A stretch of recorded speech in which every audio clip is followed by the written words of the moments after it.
Hello, good morning class. In the last lecture, that is lecture 1 on this chapter, we have studied about meaning of statistics in singular sense and plural sense. Now we are starting features of statistics in plural sense. Okay, plural sense में or as numerical data, what are the features and what are the characteristics of statistics? Okay, so first one is main characteristics है aggregate of facts. A single number does not constitute, एक single number लेके हम statistics नहीं बोल सकते, ठीक है. No conclusion can be drawn from it. अगर आप सिंगल नंबर लिया है तो उससे आपको क्या कंक्लूजन निकलेगा? Nothing. You can not say that it is decreasing, it is decreasing, ठीक है. यू कैन नॉट से neither of it. It is only the aggregates number of fact that is called statistics.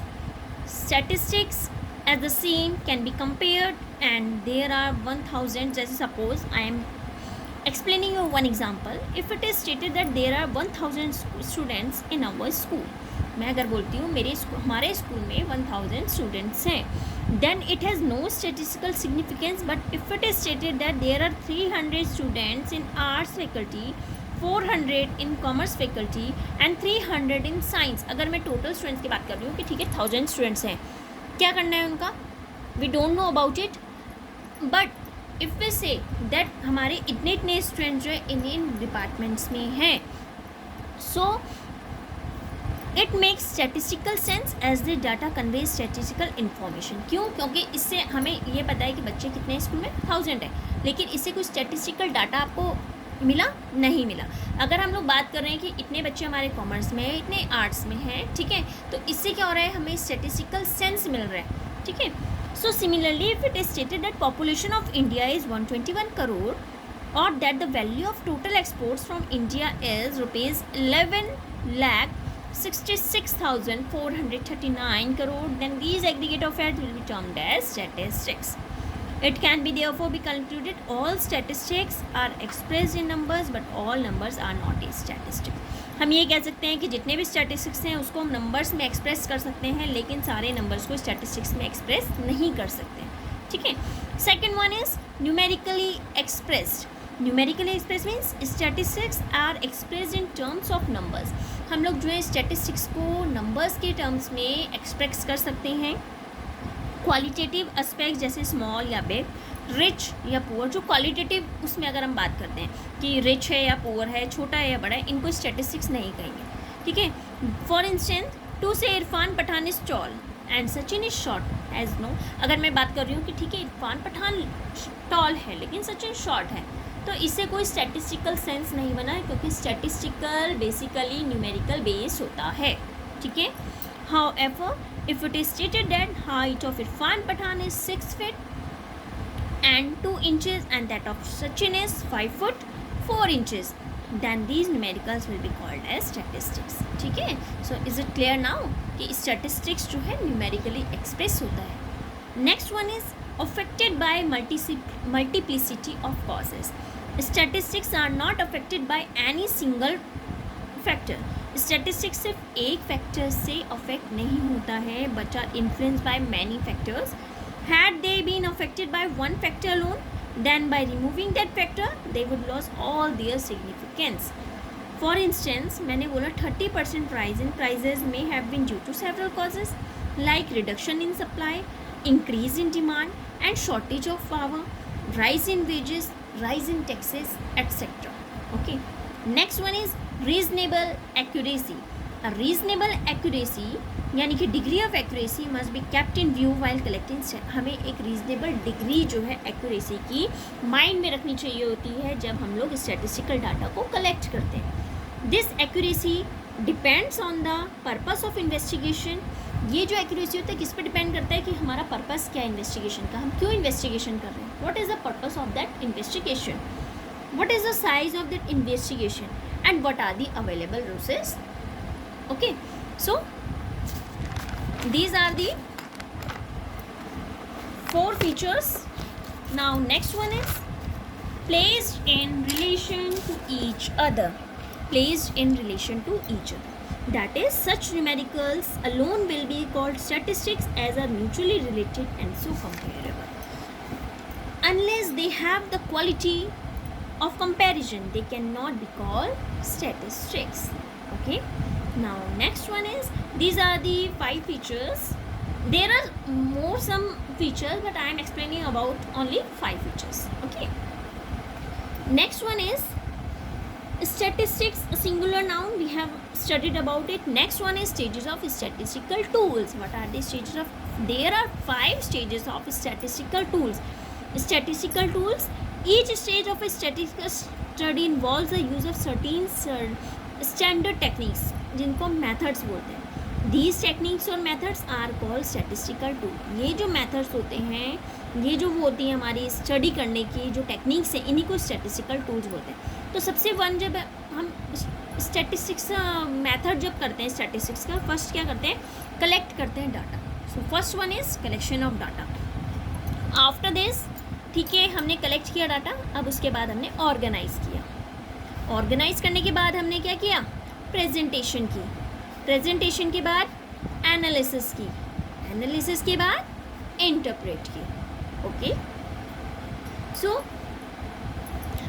सबसे पहले अगर suppose मैंने आपको बोला कि आपने एक स्टैटिस्टिक्स तैयार करना है कि आपकी कॉलोनी में, मैं आपको होमवर्क दिया कि आप अपने एरिया में, अपनी कॉलोनी में ये पता करिए कितने लोग एजुकेटेड हैं, कितने लोग अनएजुकेटेड हैं, दैट इज़ लिटरेट और illiterate. So first you have to collect data that how many peoples are there living. ठीक है, are living there. Then collection of data done. Then you will organise it that how many are literate and how many are illiterate. Then you will present it to me. मैंने आपको homework दिया था, आप मुझे present करोगे. उसके बाद analysis करोगे डाटा का, एंड उसके बाद इंटरप्रिटेशन होता है. ठीक है, so these are the stages of statistical tool, यानी कि मेथड्स ऑफ स्टैटिस्टिक्स. ठीक है, now next one is scope of statistics. Scope of statistics. So scope of study of scope of statistics includes nature of statistics, subject matter of statistics, limitations of statistics. First one is nature of statistics. Statistics is both science as well as art. अगर हम science की तरह बात करते हैं तो statistics studies numerical data in scientific और systematic manner. As in science it also studies numerical data in a systematic manner. But if you talk that it is an art, so how it is an art? As an art statistics relates to the quantitative data to the real life problem. अगर हम art की बात करते हैं, कला की बात करते हैं, तो स्टैटिस्टिक्स जो क्वान्टिटेटिव डाटा है उसको अपनी रियल लाइफ प्रॉब्लम से जोड़ देता है. ठीक है, next one is subject matter of statistics. Statistics का जो सब्जेक्ट मैटर है उसको 2 वेज में हम पढ़ सकते हैं. First one is descriptive, second ways है इन्फ्रेंशियल. ओके,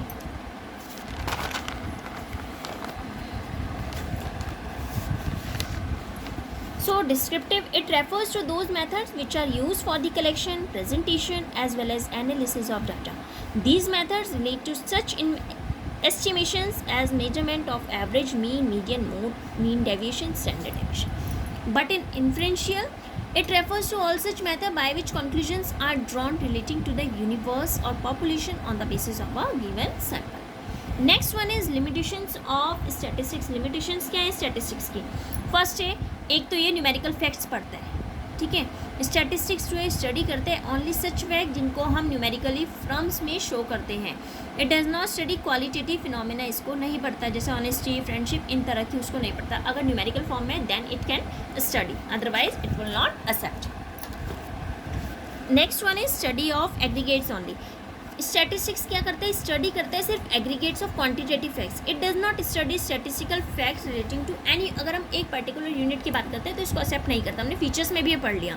तो उसी के अपोजिट में हमने लिमिटेशंस में बात कर रहे हैं. Results are true only and average.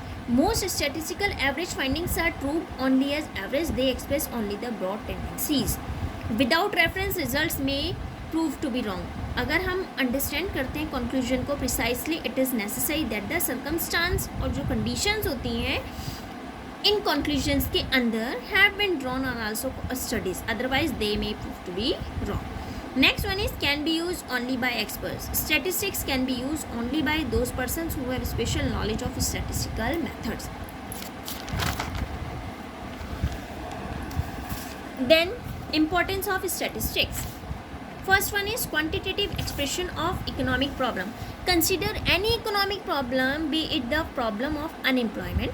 अगर हम सपोज कर रहे हैं तो उसके जो प्रॉब्लम्स है प्राइस राइज के या प्रॉब्लम है श्रिंकिंग एक्सपोर्ट्स के, जो फर्स्ट टास्क होता है इकोनॉमिक्स का ये होता है कि उनको अंडरस्टैंड करना पड़ता है magnitude through its quantitative expressions. Next one is intersectoral and intertemporal comparisons. From intersectoral comparisons, we mean comparison across different sectors of the economy, thus analyzing the problem of unemployment. अगर हम intertemporal के comparison से बात करते हैं, इसका मतलब understanding of change in the magnitude of problem over time. ठीक है. Next one is working out cause and effect relationship. Economists try to find out cause and effect relationship between different sets of data. This enables them to attempt an effective diagnosis of the problem and accordingly to suggest some कि problem क्या है और उसके लिए remedies वो provide करते हैं.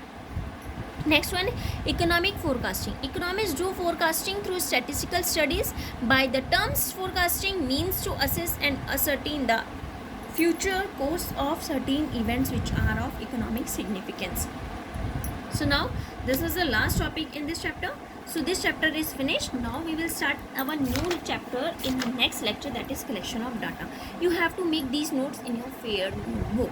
Okay. Thank you.